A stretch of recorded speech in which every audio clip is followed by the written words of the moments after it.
By Congressman Peter King, member of the Homeland Security Committee and chairman of the Subcommittee on Counterterrorism and Intelligence.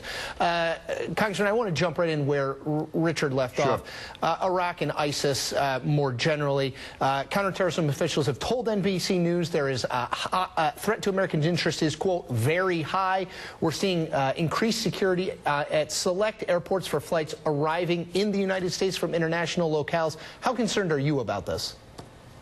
I think we all have to be concerned, Chris. ISIS definitely, I believe, intends to attack the United States, probably sooner rather than later. And by having the sanctuary, which they have right now in parts of Syria and Iraq, it gives them the opportunity. In addition to that, and probably more dangerous, is the number of foreign fighters. These are Europeans who have gone to fight with ISIS in Syria. Also, Americans have gone over there. And Europeans, they would be able to fly from Syria to Europe and then into the United States without getting a visa because they come from European countries. The Americans, obviously, they have American passports. They can fly back in, and we're not sure we know who all of them are. So if they are trained in any type of terror tactics where they can use explosive devices that can't be detected or are more difficult to detect, we have to be very concerned about that. Congressman, I want to go to another hot spot in an increasingly dangerous world. We just had Ayman Mohadeen, NBC correspondent, and I want to, he's in Jerusalem, obviously tensions high. I want to just play a little bit of where he was for just one moment.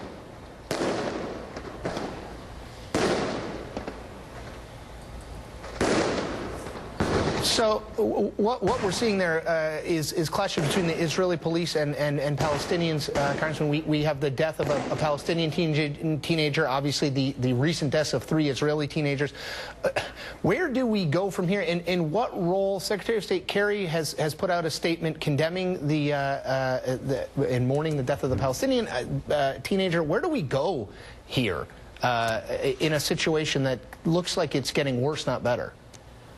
Well, Chris, I think we have to be careful not to have an equivalency here.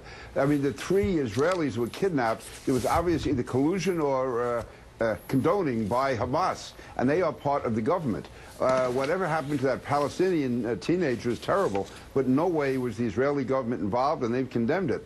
So to me, there's just, we make a mistake if there's an equivalency. The fact is that you have elements of the Palestinian Authority government were involved or condoning the kidnapping and the murder of those children. I think we have to stand by Israel on this.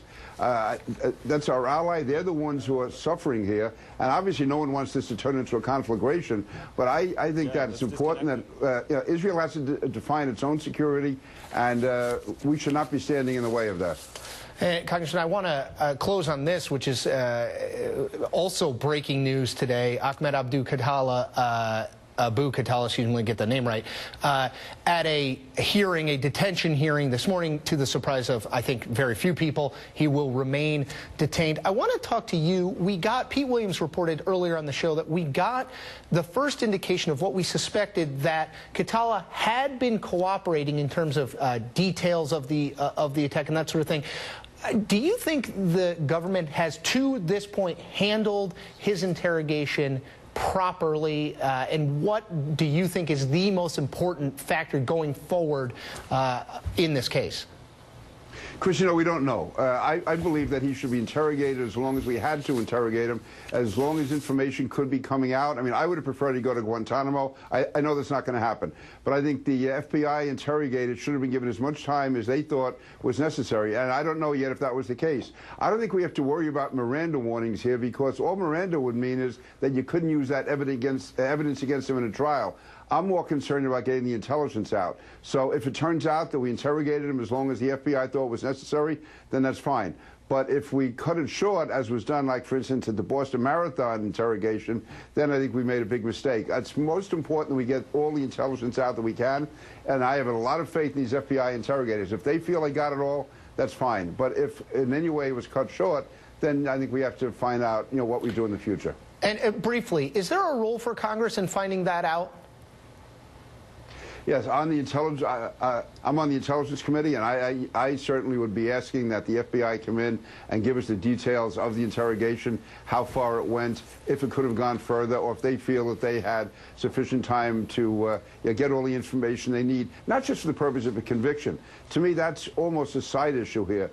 It's important to know what happened at Benghazi, more importantly, to know who else is involved currently, and also what future plans there might be to attack the United States or American interests overseas. That's New York Congressman Peter King. Thank you, Congressman. Chris, thank you. Up next, popularity problem. A new poll that stacks President Obama against former presidents. But that's not even his real problem. That's next on